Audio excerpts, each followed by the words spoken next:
resultado disso foram as sereias, os centauros, os sátiros, e isso não é lenda grega. Isso é a memória de civilizações inteiras que viram essas criaturas com os próprios olhos. Ninguém inventa uma palavra para designar algo que nunca viu. Para alguém criar o conceito de centauro e transmitir isso através de milênios em culturas separadas por oceanos, sem comunicação entre si, é porque em algum momento tiveram contato com esse tipo de ser. E isso não é ficção. É o rastro físico da hibridização. E Paulo, escrevendo no primeiro século, registra em Romanos 1 a sequência exata do julgamento divino sobre uma civilização. Começa com a impiedade, o afastamento de Deus, a recusa em glorificá-lo como Criador. Depois vem a idolatria, e Paulo é cirúrgico, a troca da glória do Deus incorruptível pela semelhança de imagens de homem, de aves, de quadrúpedes e de répteis. Por que exatamente essas formas?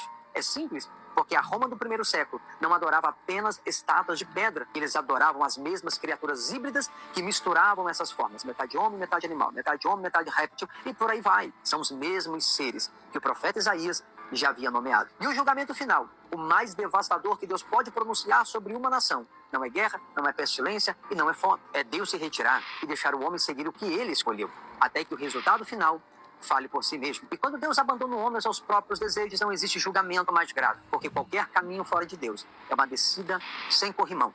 Você vai afundando, sem freio, sem limite, até que o fundo já ficou longe demais para enxergar o retorno. Quando Deus entrega uma civilização às suas próprias paixões, ela começa a se parecer com aquilo que ela adora. E aqui está a lei espiritual que ninguém fala. Lúcifer foi o primeiro ser na criação a se voltar contra a própria natureza. Ele era um ser criado para servir e glorificar a Deus e escolheu se rebelar contra isso. Os vigilantes do Monte Hermon fizeram o mesmo. Não guardaram seu estado original, abandonaram seu domicílio designado, cruzaram uma fronteira que não eram suas para cruzar. E esse é o padrão das trevas desde o princípio. Voltar-se contra a própria natureza que Deus estabeleceu. E toda a força espiritual da maldade quer que o homem faça o mesmo. Quer que o homem rejeite o que Deus fez dele. Quer que o homem altere, misture, corrompa, porque tudo que se volta contra a própria natureza começa a aparecer com quem primeiro fez isso. E o primeiro a se voltar contra a própria natureza foi o próprio Lúcifer. E assim como uma planta transgênica degenera mais rapidamente do que uma planta natural, porque foi forçada para fora da sua ordem,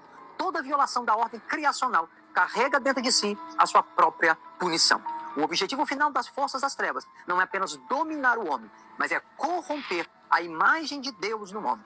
Porque atacar a imagem é atacar o próprio Deus que a criou. E é exatamente por isso que Deus destruiu também os animais no dilúvio. Não foram só os homens que precisavam ser eliminados. Toda a criação havia sido contaminada. E os poucos seres que ainda preservavam a natureza original que Deus escreveu neles foram acolhidos na arca, incluindo os animais. Não.